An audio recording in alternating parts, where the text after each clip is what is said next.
नमस्कार दोस्तों, जय श्री कृष्ण। हर वर्ष चैत्र मास की कृष्ण पक्ष की एकादशी तिथि को पापमोचिनी एकादशी मनाई जाती है। उसी प्रकार इस वर्ष 2024 में 5 अप्रैल को पापमोचिनी एकादशी है। इस दिन भगवान विष्णु जी के साथ माता लक्ष्मी जी की पूजा अर्चना की जाती है। मान्यता है कि इस दिन एकादशी व्रत के प्रभाव से जाने अनजाने में किए गए सभी पापों से मुक्ति मिल जाती है। इस दिन व्रत रखकर भगवान विष्णु जी की विधि विधान से पूजा की जाती है। पापमोचिनी एकादशी की व्रत कथा भी पढ़ी जाती है। तो चलिए जानते हैं आज इस पापमोचिनी एकादशी की व्रत कथा और उसका महत्व। जानते हैं पापमोचिनी एकादशी की पौराणिक व्रत कथा। पौराणिक कथाओं के अनुसार भगवान कृष्ण ने स्वयं पांडुपुत्र अर्जुन को पापमोचिनी एकादशी व्रत कथा का महत्व बताया था। मान्यता है कि राजा मानधाता ने लोमेश ऋषि से जब पूछा कि अनजाने में हुए पापों से मुक्ति कैसे हासिल की जाती है, तब लोमेश ऋषि ने राजा को पापमोचिनी एकादशी से जुड़ी हुई एक पौराणिक व्रत कथा सुनाई थी। इस कथा के अनुसार एक बार च्यवन ऋषि के पुत्र मेधावी वन में तपस्या कर रहे थे। उस समय मंजुघोषा नाम की एक अप्सरा वहां से गुजर रही थी।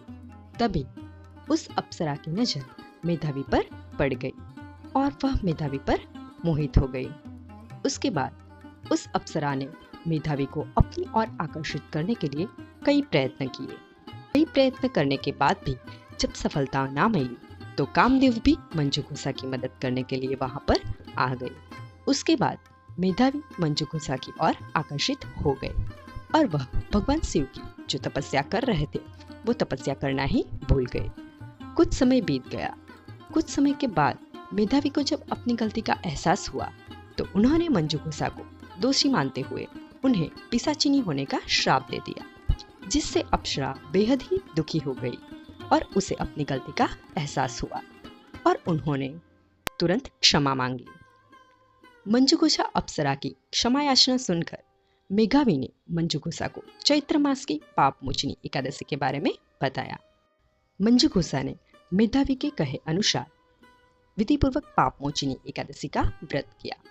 इस पापमोचिनी एकादशी के व्रत के प्रभाव से उसे सभी पापों से मुक्ति मिल गई।